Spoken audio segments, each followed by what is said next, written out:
Yes. Dr. Mindy in the house. All right. I appreciate that. The carnivore diet. Because of what we eat. Honestly, you've really touched my heart. And pregnant women practice intermittent fasting. This is the one that I am an absolute no. This is not your time to be fasting. And I think that the nuance of that question that I've heard a lot is, well, what if you're throwing up in the first trimester, you're not hungry, fasting feels the best?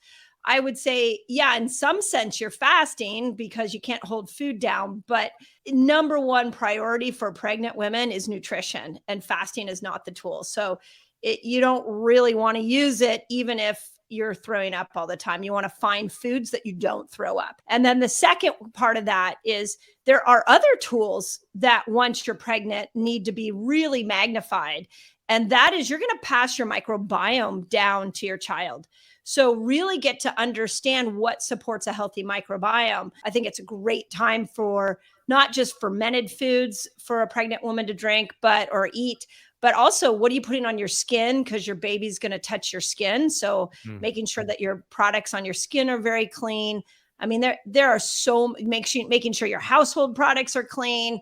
There is so much to unpack for the pregnant woman to have a healthy pregnancy and healthy baby. And fasting is not the tool that you want to be leaning into. Not right now, but later on. Yeah. Absolutely.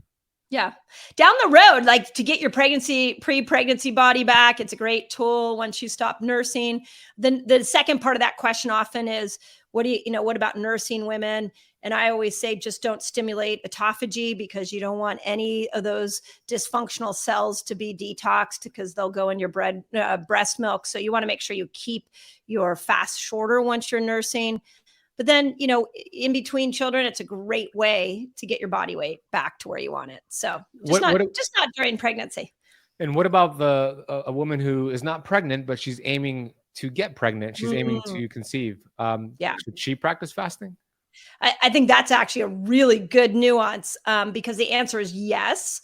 In fact, we're seeing with the fasting cycle, which is how to time different length fasts for different times of a woman's menstrual cycle. When we give them the fasting cycle to step into and to try, we've watched, we have a small sample size on this particular topic, but I've seen 5 women get pregnant that were struggling to get pregnant, and using the fasting cycle and customizing that for her, all 5 got pregnant.